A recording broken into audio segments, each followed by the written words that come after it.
Yes. John, Brian talked about how when you were talking the other day about opponents are going to sag their defense and all that stuff, that you were giving him a scouting report how they wanted to play. How much was this sort of a learning experience for your guys dealing with that? Well, the biggest thing that's learned is energy and effort trumps talent. Just does. It always has, it always will. Now, talent that trumps the energy and effort, and they do both, like they come out, then you dominate play.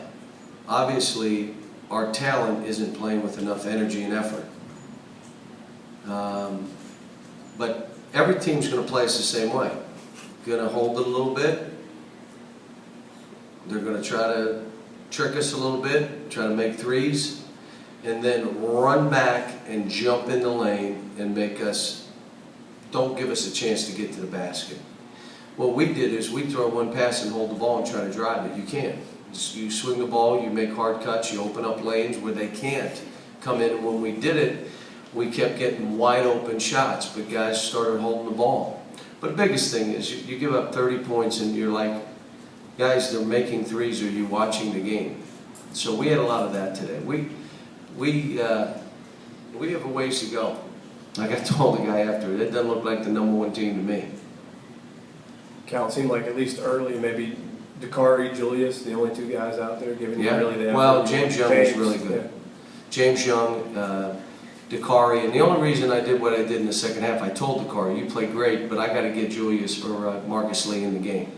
Now what you see is like, you got to play Marcus Lee, so who doesn't play? Somebody. Somebody. So who is it? Because he goes in with that kind of energy, he changes the game. Were you just trying to do lineups there, keeping him out for that entire first half lead?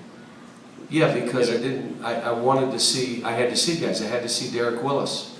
I had to see Dominic. Let me see them in this game now, where a team is more organized, where they're trying to trick you and do different things. They're playing a certain way. It was a little tougher on those guys. I thought Jared was good.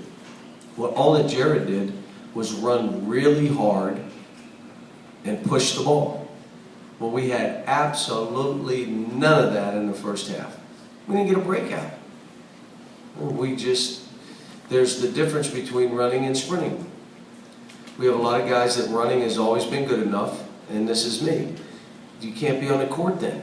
It's okay, but you can't be out there. This was a great lesson. John Hood played well. I even said after, how'd John Hood play? They said he played great. Yeah, he missed every shot, but he played great because he played hard. He just competed. We had a lot of non-competitive guys out there that they're just going to have to learn, and this was a great lesson for them. And then that, if you don't compete, I'm taking you out, which is what I've always done throughout my coaching career until last year. I couldn't. Cal, there was a moment in the second half there, I think after John Hood's dunk, maybe you turned to the bench and were guys not excited enough? I made everybody stand up. Like, this is what you're going to do. This is who you're going to be if you don't start competing. So get to learn it. Stand up and cheer and wave the towel and do whatever you want to do, but you're not going to sit there. So you get in that game, you fight like crazy. And some of it was, lineups. Well, then maybe one or two of those guys don't need to be on the court. But when I watch the tape, it'll be more obvious. We just stopped. We didn't talk. We blamed a teammate. I mean, they scored 12 in the second half, and 6 of them were on the team that I couldn't leave on the floor. The guys that I started the game with. I had to take them out again because I didn't, said, you guys, come on now. You had a couple 5-for-5 substitutions there in the second half. Is that something you're going to do a lot this year, or is that just kind if we get that kind of effort, that's exactly what will happen. They'll all come out. Then the guys will be saying, please don't play me with him and him, because you're going to take us all out. Then all of a sudden peer pressure takes over. And then I don't have to coach the guy to play hard, they will. Or they'll walk over to me and say, take him out. Just get him out of the game. So this was a great lesson for us. It's what this team needed. And Brian did exactly what we wanted Transy to do.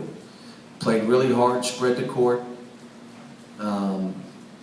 kept coming at us, made threes, sagged on defense, and were physical. Like the first guy that caught it and went after it just said, that's it, I'm just scoring, was James Young. Then I looked at Julius and I said, why aren't you doing that?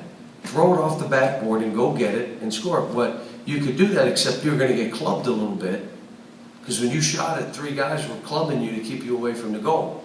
So you had to fight and get back there and go in.